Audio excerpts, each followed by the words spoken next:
America और Iran के बीच तनाव अपने चरम पर पहुंच चुका है। अमेरिकी राष्ट्रपति डोनाल्ड ट्रंप ने ईरान को 48 घंटे का अल्टीमेटम दिया था और कहा था कि युद्ध तुरंत रोक दो और हॉर्मुज स्ट्रेट, जो दुनिया का सबसे महत्वपूर्ण तेल का रास्ता है, उसको पूरी तरीके से खोल दो। अगर ऐसा नहीं किया तो अमेरिका ईरान के पावर प्लांट्स यानी कि बिजली संयंत्रों पर बड़ा हमला कर देगा और शुरुआत सबसे बड़े प्लांट से ही होगी। फैमिली कितनी बड़ी है चाचा? ज्यादा बड़ी ना है। छोटे ऑन कर दे।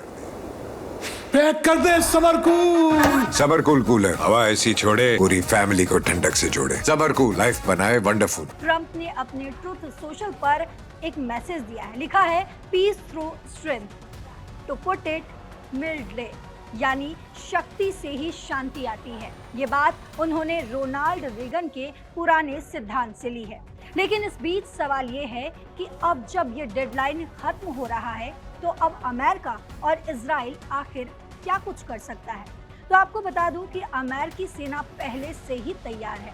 ट्रंप की धमकी में सबसे बड़ा पावर प्लांट शायद बुसहेर न्यूक्लियर या फिर दामवंद गैस प्लांट सबसे पहले निशाने पर हो सकता है। ईरान अभी भी डिफाइंड है। उन्होंने ट्रंप को ताना भी मारा है और कहा है, हे ट्रंप, यू आर फायर्ड। अगर हमला हुआ तो क्या कुछ हो सकता है?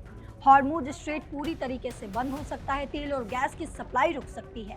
पूरी दुनिया में महंगाई और पेट्रोल की कीमतें आसमान छू लेंगी। ईरान खाड़ी देशों जैसे कि सऊदी, यूएई के पानी के प्लांट्स पर भी हमला कर सकता है। लाखों लोगों को पीने का पानी नहीं मिलेगा। युद्ध और बढ़ा तो इजराइल भी और हमले कर सकता है। ग्लोबल इकोनॉमी हिल जाएगी। स्टॉक मार्केट गिर सकते हैं और अभी गिर भी रहे हैं। तेल की कीमतें पहले ही बहुत बढ़ चुकी है। लेकिन क्या सिर्फ हमला ही होगा?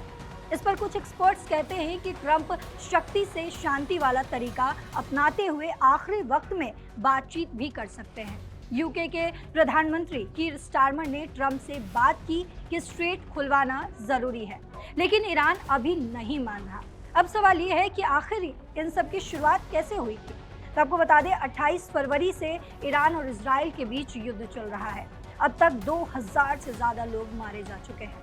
ईरान ने हॉर्मुज स्ट्रेट को पूरी तरीके से बंद कर दिया, जिससे दुनिया का करीब 20% तेल सप्लाई रुक गया।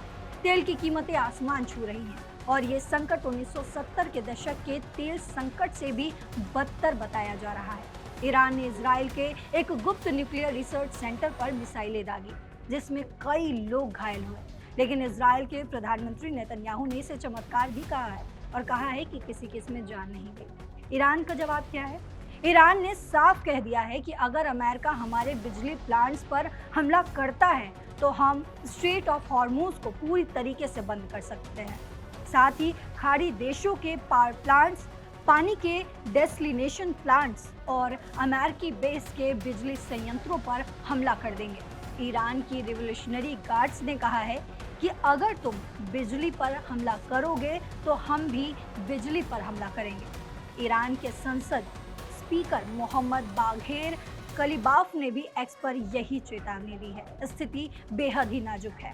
हालांकि जैसे ही 48 घंटे का अल्टीमेटम खत्म होने वाला था, उससे पहले ही अमेरिका के राष्ट्रपति डोनाल्ड ट्रंप ने एक बड़ा ऐलान कर दिया। उन्होंने 5 दिनों के लिए अस्थायी रूप से इस युद्ध को रोकने की बात कह दी, जिस पर तुरंत ही ईरान की तरफ से भी पलटवार किया गया और कहा गया कि ईरान की डोनाल्ड ट्रंप से कोई बातचीत नहीं हुई है। लेकिन सवाल अब भी वही है कि क्या ये युद्ध रुकेगा या फिर डोनाल्ड ट्रंप के इस बातचीत के दौरान इस अल्टीमेटम के बीच कोई बड़ा खतरनाक प्लान है। तो ये सवाल अभी बना हुआ है।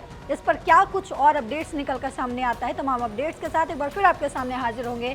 तब तक आप अपनी राय कमेंट बॉक्स में ज़रूर लिखते जाइएगा और देश और दुनिया की तमाम खबरों के लिए देखते रहिए दैनिक जागरण। नमस्कार।